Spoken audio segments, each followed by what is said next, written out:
following is a Comfortably Zoned Radio Network production. I am back, and you are comfortably zoned with me, the Zig Zag Man, in Alameda, California, right across the bay from San Francisco, and across the moat from Oakland. I'm in the northern part of what I consider to be the greatest state in the country, and I'm a lucky guy. I get to visit with some of the most interesting people on the planet on a regular basis. Today is no exception. My guest is an actress. Her name is Mary Dallas, and here she is. How are you? I'm doing fabulous. Thank you for asking, Ralph. How are you? Good. I've heard a lot about you, and I'd like to get to know you. The best way to do that, I've found, is to ask you a few questions about how you grew up. What did you listen to in the way of music? Actually, when I was younger, I listened to a lot of ABBA, and then as I got older, Styx and REO Speedwagon and all the 70s music, that was really popular at the time. And then I got into heavy metal, classic rock, Guns N' Roses, Led Zeppelin. Good, you're eclectic. If you had to pick one group, who would it be? Led Zeppelin. Led Zeppelin, okay. Absolutely. I was hoping you'd pick AC/DC, but that's all right. I had a little bet with myself. I love it. I lost, but that was a close second, I'll bet. Yes, it was, definitely. And then Guns N' Roses come first, yeah. All right. And what did you read? Well, I read Where the Red Fern Grows.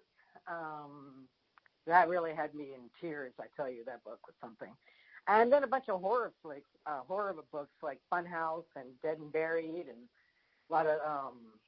a lot of Dean Koontz, and of course, what was it? Oh gosh, Salem's Lot.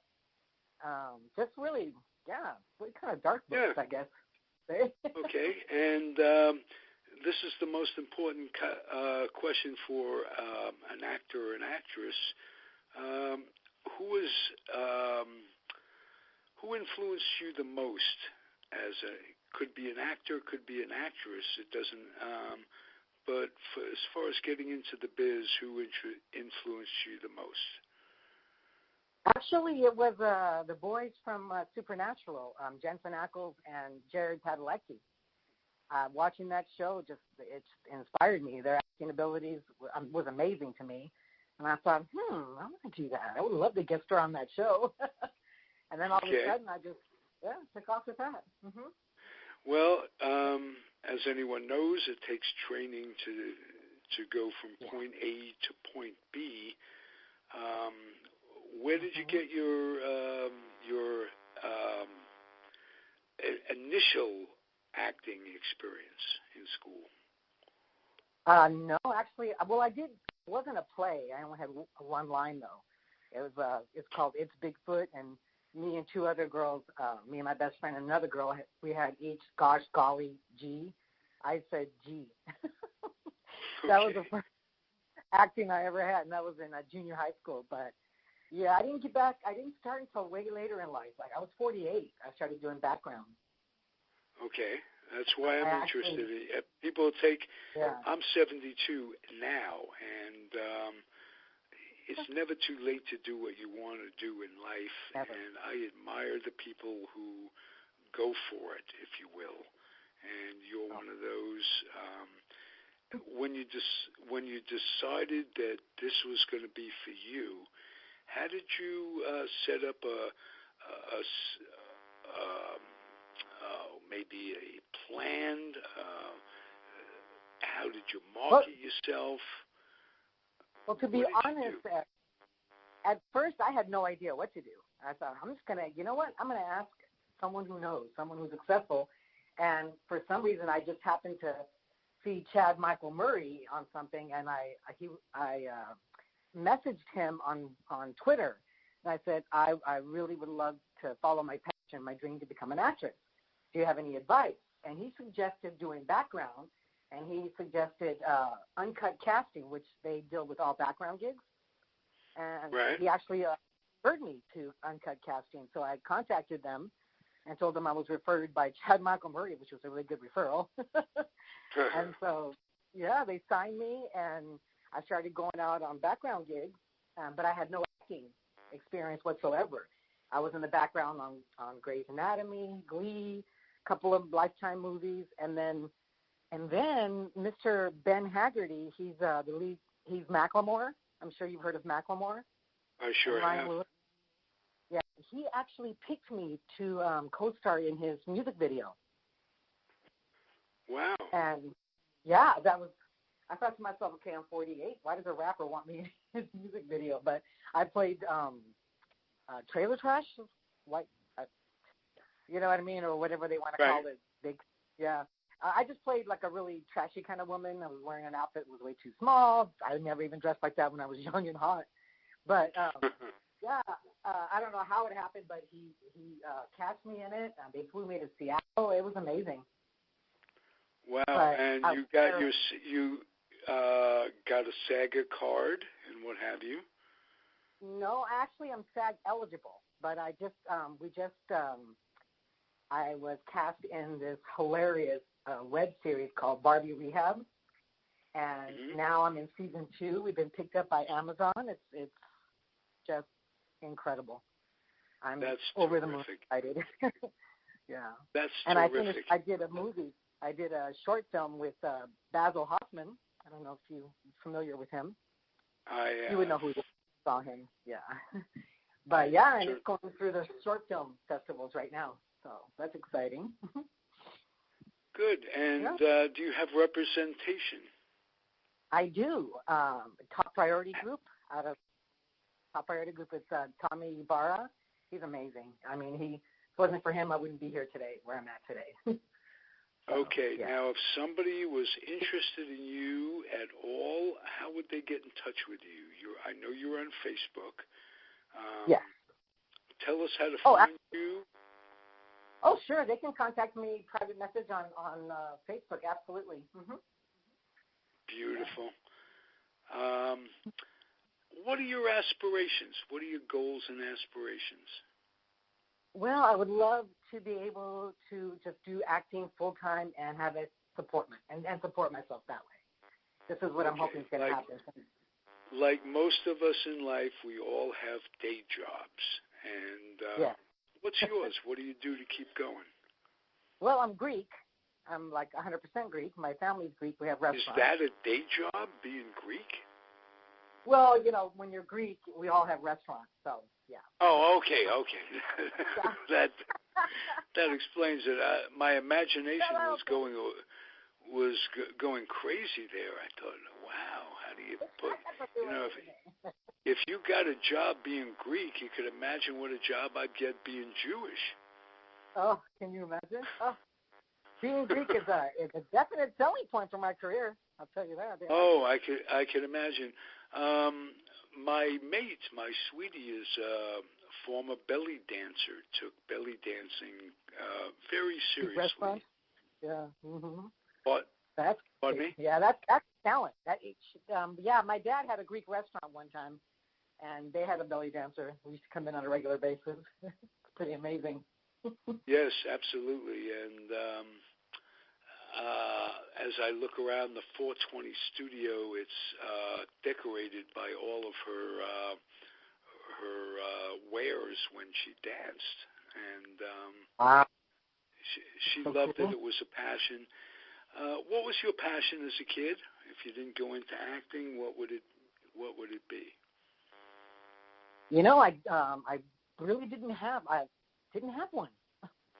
I was kind of like a wanderer. I was kind of lost. I had no purpose, until I discovered that I could act and that I could entertain people. I really had no direction. I was just kind of flying by the seat of my pants, just kind of wandering nomad. Okay. I really didn't have Mary, do you take classes? Do you do anything formal to improve your skills? I did. As soon as I got that Macklemore thing, and he asked me to be in the scene, I was absolutely terrified. My legs were shaking. I thought, oh my gosh, I'm never going to be in this situation again. So that's when I started taking acting classes. First, it was with Wendy Gerard in Cathedral City. She was wonderful. And then, but that class ended, so then I continued with Top Priority Group, and he's my manager, agent, but he was also my acting teacher. That's how I met him. So. Wow. Yeah. Wow.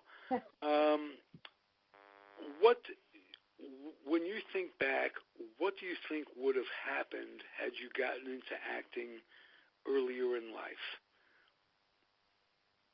You know, I don't think I would be as successful as I am now, because I never thought of that as a business. I do now because I'm older and wiser. I think I would have made a lot of mistakes. I don't know. I don't think yeah.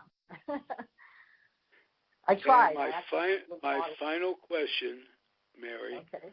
What would you tell, I don't know if you have children or nieces, nephews, friends of friends, this type of thing. What would you tell a young person who wanted to pursue their passion? I would say go for it and do it right. Talk to the people who are already successful in the field you want to get into and take their advice. That's what I would tell. All right, and I guess that wasn't my final question, but I want to know, there's a lot of free time as an actor or actress. What do you do to promote your career on a regular basis? Just how does a typical day in an actress's life go? Well, actually, every single day I'm on social media and I promote myself. I make connections. I try to reach out and help other aspiring actors and actresses get a leg up. I give advice.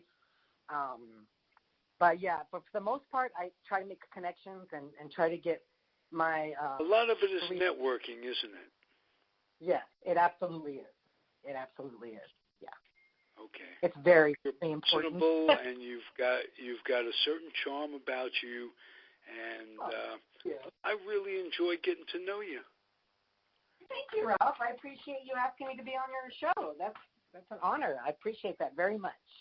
I hope you'll return and you keep us updated on how things are going. Oh, I would love to. I would love to promote Barbie Rehab and see how it goes on Amazon. Beautiful. I will send you a link as soon as this show is published, and I can't thank you enough for joining the Comfortably Zoned Radio Network. Well, it was my pleasure, Ralph, and thank you so much for having me. All right, Mary, good luck to you. I'll be back before you know it. Folks out there, I'm Ralph Tycho. It is the Comfortably Zoned Radio Network. Hang tight.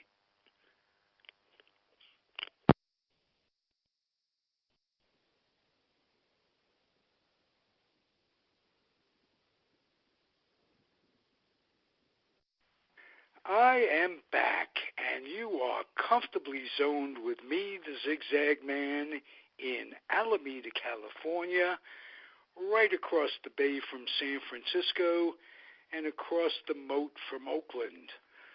I'm coming to you on a beautiful spring day in California, and as is my wont, I get to talk to some of the most interesting people on the face of the earth, on the planet. It's just terrific for me. And today is no exception. I'm bringing back I rarely do this, Matthew DiBiase. Tobias, am I pronouncing that right? DiBiase, Ralph, DiBiase. Yes, okay. We were on together maybe 2 weeks ago, and we talked a bunch of baseball and sports. And I've been following you pretty closely on Facebook since then. We were friends for a long time, and we had such a terrific interview that I've been watching your posts. You're not all just sports. You're how can I describe it? You're a Renaissance man. You have interest in virtually everything on the face of the earth. And you made a posting this morning that really got to me. It was about the situation that we're in Trumpville and the future of it all.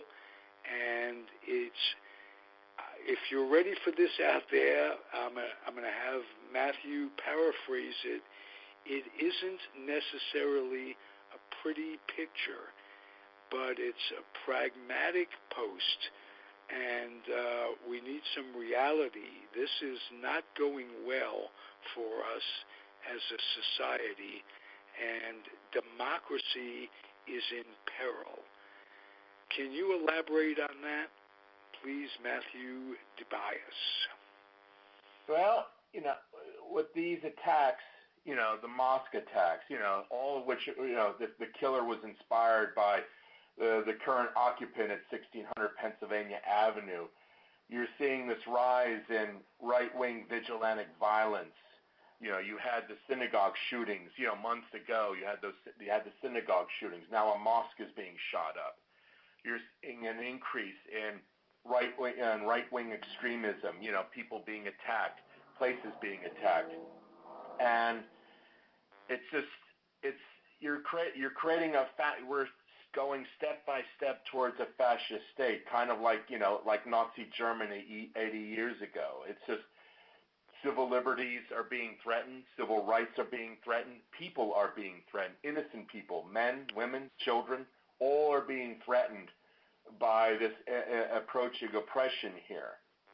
And our freedoms are being imperiled, the Bill of Rights, the Constitution, the way our government functions, all of which are being threatened by these patterns of force that are just, trying to subjugate and eliminate our rights and our fundamental freedoms here. And I am very apprehensive about next year, about this election year. I stated on Facebook some weeks, maybe a month ago, that I believe that next year will be the bloodiest election year in American history. And I'm not speaking metaphorically. I literally believe that there will be genuine violence and genuine bloodshed that will make 1968 look very puny and paltry in comparison. I'm very apprehensive. I mean, it's not just, violence. I think you're going to see genuine bloodshed. I think people will be killed. I hate to sound alarmist, but I have this eerie feeling that there's going to be some type of either an assassination attempt or an actual assassination. Because let's say through the grace of God, there is a genuine rallying figure on the Democratic Party who can put it all together and actually counteract what the president of the White House is doing right now, and actually has a genuine chance of victory, a real chance. And it looks like 1932 or 1964 again, which were great Democratic victories. Mm-hmm. My fear is that those evil forces are not going to allow the democratic process to take place, that something's going to happen either by subverting election laws or blatant cheating or using the courts to overturn the election, or what does Vladimir Putin always do when he's confronted with opposition? He always resorts to murder. And I hate to say this, but, we have not had a major political assassination attempt since 1981 when Hinckley wounded President Reagan. And go ahead, Ralph. Go ahead. No, I was just going to say that he had a very low caliber gun. Yeah. And tragically shot the bear. Yeah. Can't remember his name. Brady. Brady. He was the press secretary, and he had a hell of a job because Reagan was running things by his wife's astrologer's whims. It really came to that, and we were in peril. And any time there is an assassination attempt, it makes us look like a puppet government, like a third world country. Yeah. No matter who gets shot. Yeah. And it's always bad. Yeah. And my fear is this next year, it's going to look like something like you would see in a third world country like Panama or Guatemala or Colombia or some Eastern European country where democracy is tenuous and there's overt violence, like the Philippines. It's like, it was in 1984 when Benigno Aquino went back to the Philippines to run against Ferdinand Marcos. As soon as his plane landed, guess what? As soon as he stepped off the plane, he was assassinated. Oh, they had in there. Menachem Begin in Israel was assassinated. There's all kinds of examples in the world.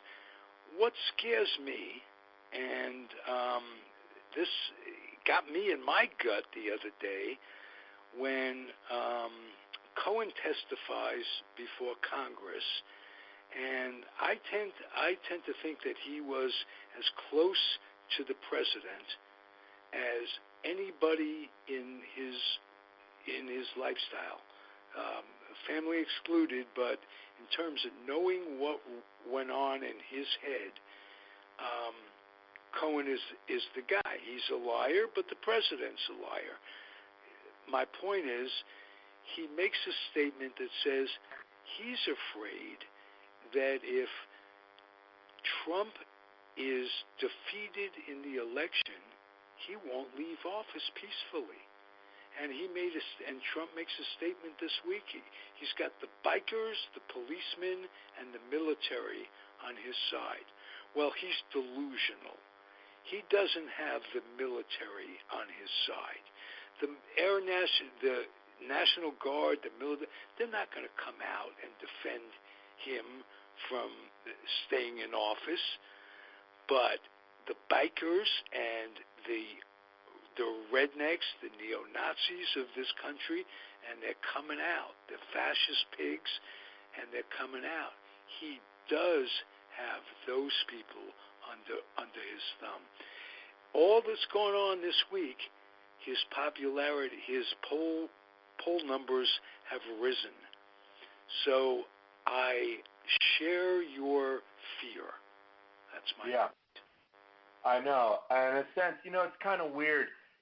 50 years ago, this is when Charles Manson was preaching helter-skelter to his followers, right? And what was helter-skelter? The ultimate race war to end all race wars. And it's kind of ironic Trump is boasting that he has got bikers on his side, because Manson tried to recruit some motorcycle gangs to serve as his foot soldiers in his helter-skelter. Wasn't exactly successful, but it's kind of eerie.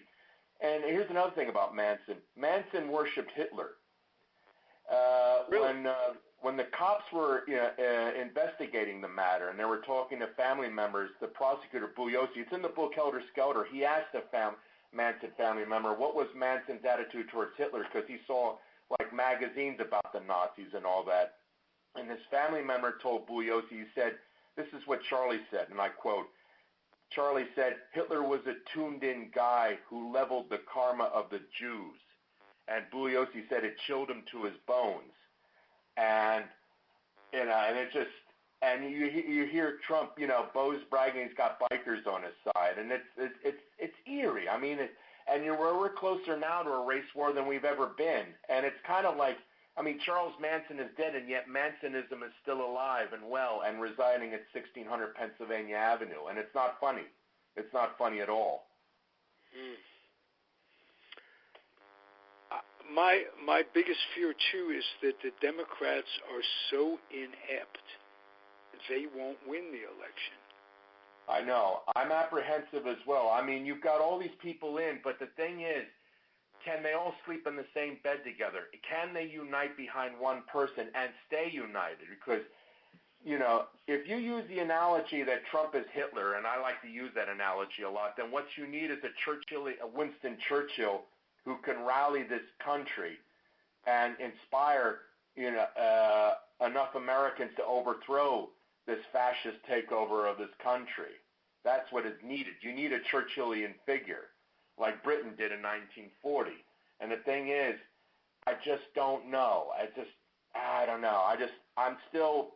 It's not like 4 years ago where I was feeling the burn, and I guess what, I voted for Sanders in the Democratic primary in Pennsylvania, even though he didn't get the nomination. I did vote for Bernie, in the primary.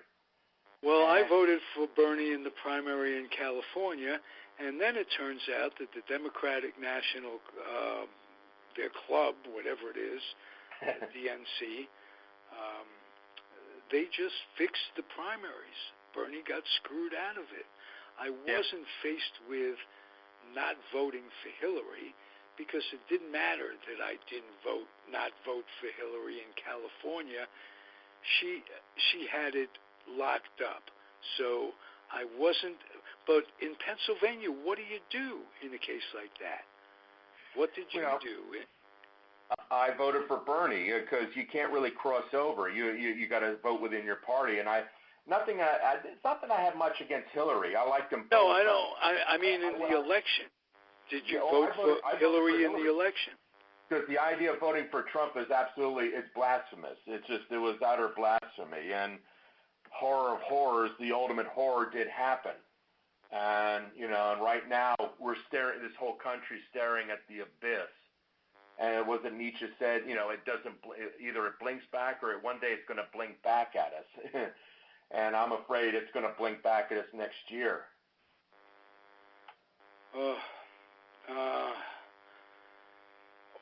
What could be worse for a moral compass than a man when this was a world tragedy? People think, well, it's New Zealand, it's this, that, and the other thing. Well, his name shows up in the manifesto of purely crazed people. And the President of the United States, his name shows up in a document that's so sick and screwed up that I'm embarrassed for the country.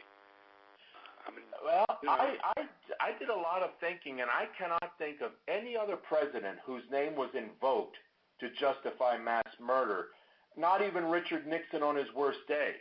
I can't remember anyone ever invoking Nixon to justify a brutal, sadistic mass murder like we saw at the New Zealand mosques there. I'm absolutely hard put. So I mean, what you're seeing is this absolutely terrifying precedent that's being established in American history, that this encouragement of fascism, this encouragement of brutality and suppression, this encouragement of sadism and hatred, race hatred, sectarian hatred, gender hatred, is hatred of women, is this war against the American woman that has been going on even before Trump took over as president. This has been going on. You could say since 1981. You could say it's been going on. But even more so in recent years, it has really become an absolutely overt war against the American woman, and not just the adult American woman, but even young American girls.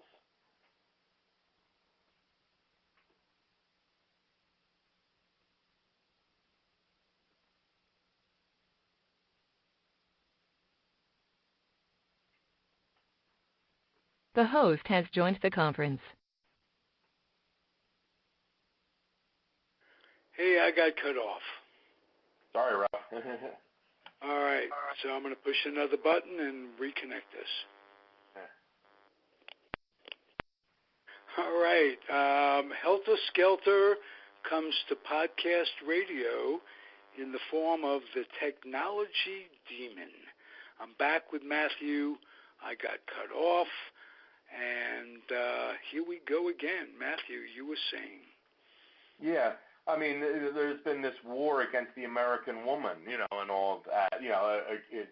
Not just adult American women, but even young American girls. They're victims of this war as well, because, you're taking away their future rights, their future privileges, their future freedoms, their privileges, the ability to grow and contribute, to American society. I mean, they talk about this country as a great country. The thing is, if you are denying women the full equality and the full ability to express their equality and their intellectual and physical and mental and moral powers, then you can't really call this country great if you're denying that to them.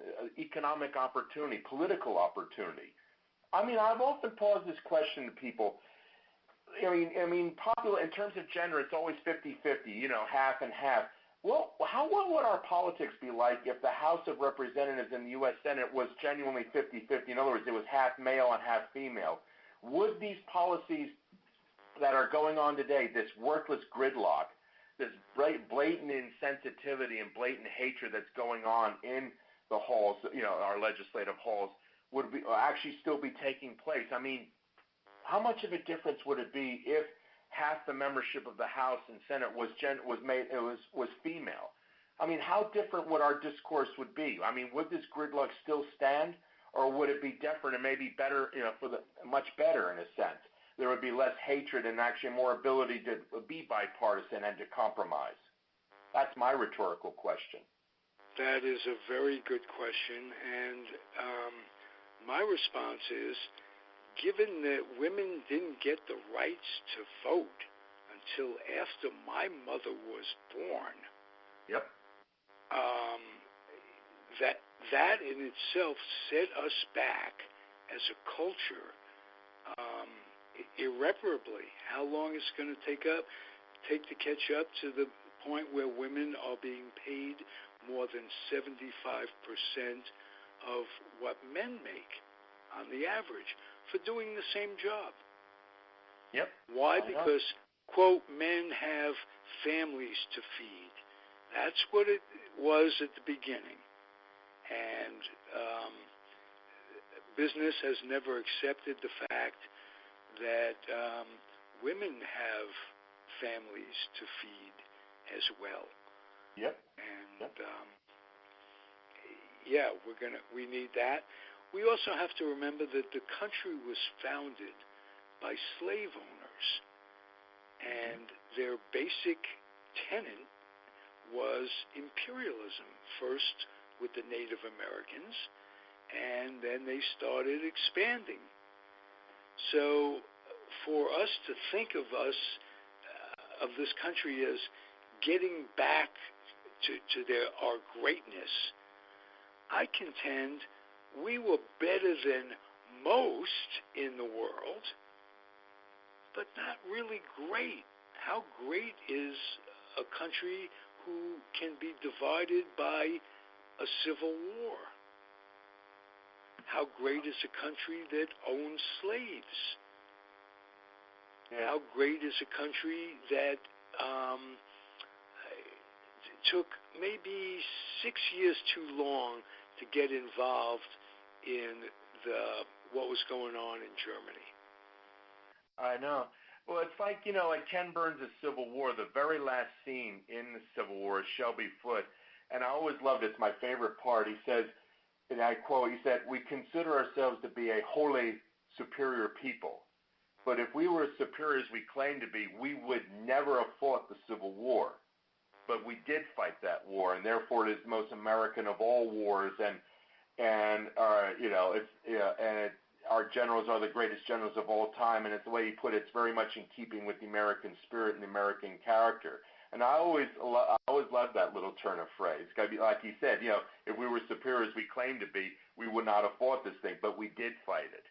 In a sense, it's like in the preamble of the Constitution, to form a more perfect union. In other words, we're not perfect yet, but we got to take every day. We got to take steps to get closer to that becoming a more perfect union. But the thing is, the past 3 years we have not been a perfect union, and actually, no, we've taken steps backwards in every way. Yeah, absolutely, and we're regressing, and we're forgetting, and we're forgetting what our freedoms and also the checks and balances, and in a sense, it's you're seeing this appeasement, by the Republicans in Congress, and it's like 1930s all over again, the British appeasing Hitler and all of that, and there's a price to be paid for that appeasement, and Like the other day I was remarking, the Ides of March was the 80th anniversary when Czechoslovakia was the rest of Czechoslovakia was occupied by the Nazis.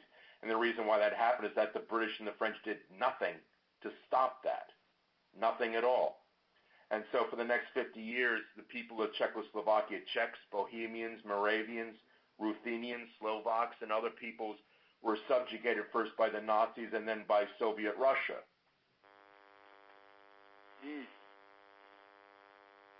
And I'm also reminded the 18th century British parliamentarian Edmund Burke. He said, "For evil to triumph, it is required that the good do nothing." And I remember that quote. That is very poignant. Yeah, Edmund Burke. He was a famous British parliamentarian in the 18th century. Actually, he was sympathetic to the American colonies during the American Revolution. He understood their motivations, and in Parliament he spoke in defense of the colonies. And then after the United States was formed, and then when Napoleon was threatening the world, he made that famous remark about, for evil to triumph, it's required that the good do nothing. So he was a very famous British parliamentarian, for his time, along with William Pitt the Elder and William Pitt the Younger, men like that. Well, let's get back to the present, and here's something that's a good analogy to that. That's the enablers in the Republican Party.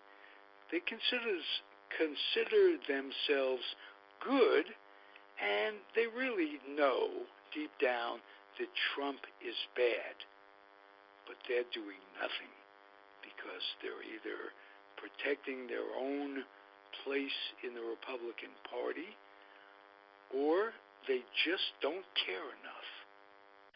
So I ask you this: the good that do nothing, are they really good? No.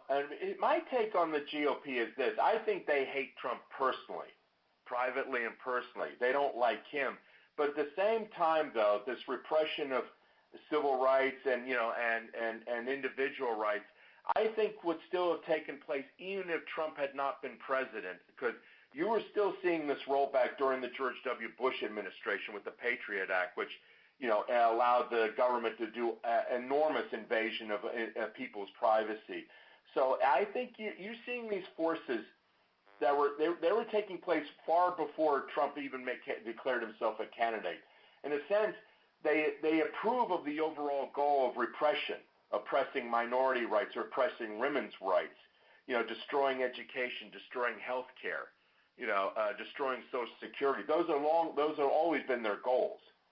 They may not like him personally, but they will play along because on the broad scale, they're sympathetic towards it. They may not like him personally, but on the broad scale, they will work towards the Fuhrer. And that's exactly what you're seeing is working towards the Fuhrer. And actually, that New Zealand murderer, he was working towards the Fuhrer. That pipe bomb guy in Florida, he was working towards the Fuhrer. That guy in downtown D.C. who was working for the Coast Guard or something like that, who had that kill list, he too was working towards the Fuhrer. Well, you are so succinct and well-spoken. I'm going to ask you the $64,000 question. Yeah. How do you think the end game is going to come for Trump?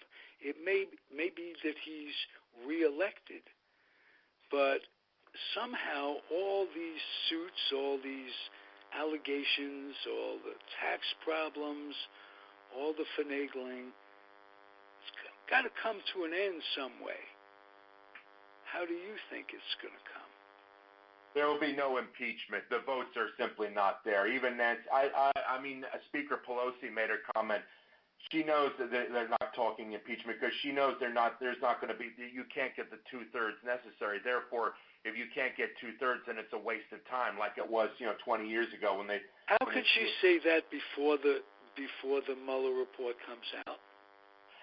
Well, the thing is, right now the votes aren't there. The thing is, it might change some things. She left the door open. She said right now it's not there. but she left the door open for herself.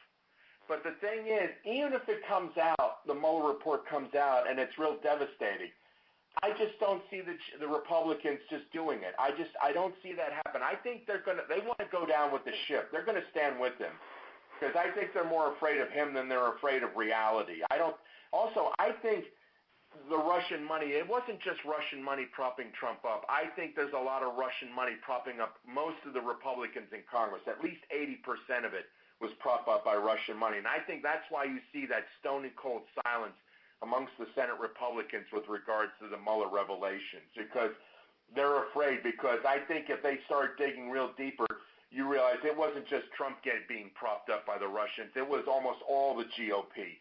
And do they really want to vote to cut off their own water? No, I don't think so. I think they'd rather see the whole country go down in flames rather than sacrifice their power and their privileges and all of that. No, they're just... Well, that answers the question. Yeah. They're not really good.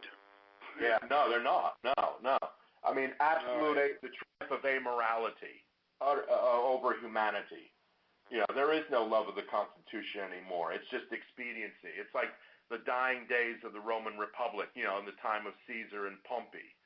Same thing. Total breakdown of the normal Roman Constitution, and you're seeing the same breakdown now of the American Constitution. Same breakdown, and they're all working towards the future, and we're in a lot of trouble. Okay. Well, I wanted to assure myself that I wasn't just paranoid, that there are other people who see things as I do, and I'm not very optimistic these days.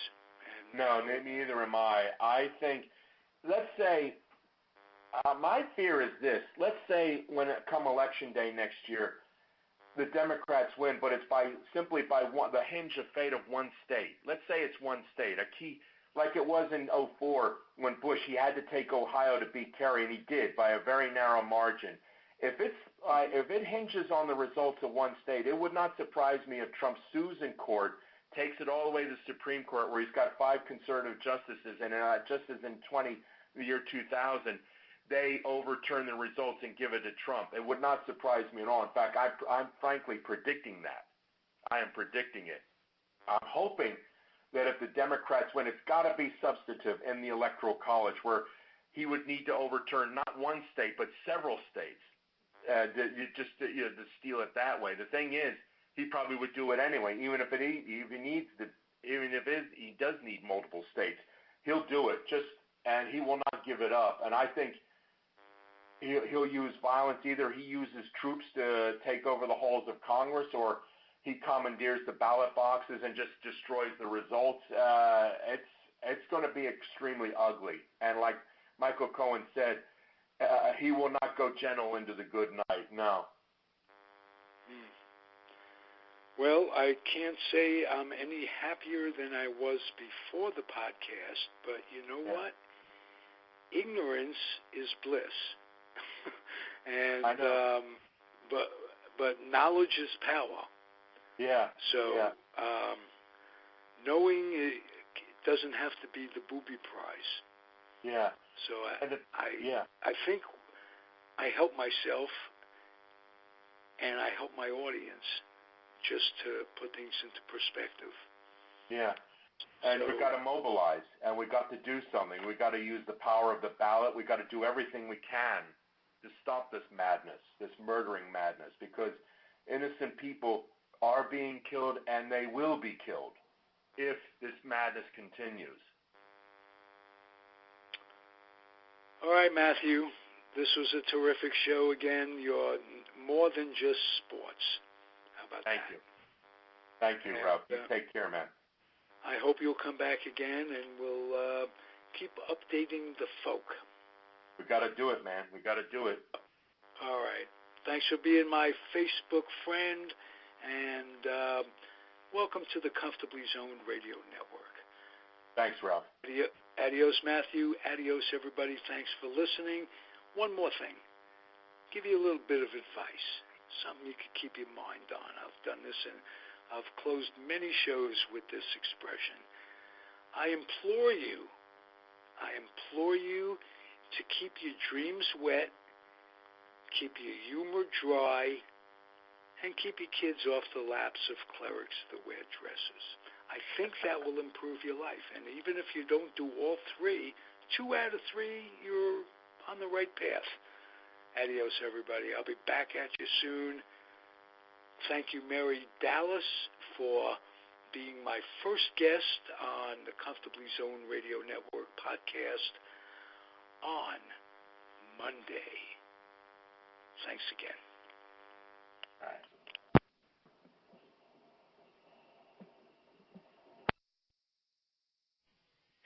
The proceeding was a Comfortably Zoned Radio Network production. Thank you for listening.